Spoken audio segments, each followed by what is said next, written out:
Welcome to our tutorial about view manipulation in Autodesk Inventor. First, let's review the commands of the standard toolbar. The first tool is Zoom All. Here's the Zoom Window tool.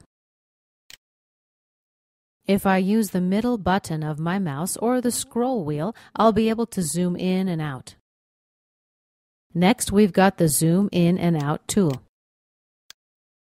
I press the left mouse button and drag the mouse up or down. To the right is the Pan tool. This allows me to move my part inside the graphic area. If I press down the middle button or the scroll wheel while the Pan tool is active, I effectively have a zoom tool. The next tool is Zoom Selection. This effectively gives us magnification. After activating this tool, I left-click on the area in which I'd like to zoom. This tool here is called the Rotation Gizmo. When the Rotation Gizmo is active, and I mouse over the vertical or horizontal axis, or over the rotation sphere, I can rotate the part in the corresponding direction. For example, if I mouse over the vertical axis, I can rotate the part on the vertical plane. The same thing goes for the horizontal axis. If I mouse over the rotation sphere, I can rotate in a direction parallel to the current view. If I put the cursor on the side, this lets me do a free rotation. If I want to change the rotation center, I simply click the left mouse button, and the rotation center changes. Let's unselect the Rotation Gizmo or Orbit tool. On the right, we've got what's known as the View Cube. We covered this previously a little. When I mouse over the cube, various parts are highlighted for selection. I left-click on the highlighted part of the cube, and the model rotates in the corresponding direction.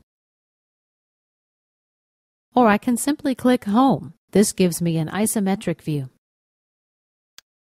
If I want to return to a previous view, I've got some shortcuts. I can press F5, or I can go to the View drop-down menu and select Previous View. If we right-click on the View cube, we get a contextual menu. Let's select Options and check these out a little bit. Here we have the option where to display the cube, its size, and its opacity. We can also set other shortcuts and so on. Here's the option to hide or display the compass. Let's right-click Options, and let's move the cube back to the top. If I uncheck Show the View Cube on Window Create, and let's click OK, we'll still see the View Cube in our file that's currently open, but when I create a new file, I won't see it. If you don't have the View Cube visible, but you do need it, you can go to Tools and Application Options. Select the Display tab. There's a button here called View Cube. The View Cube Options window will open if you click it.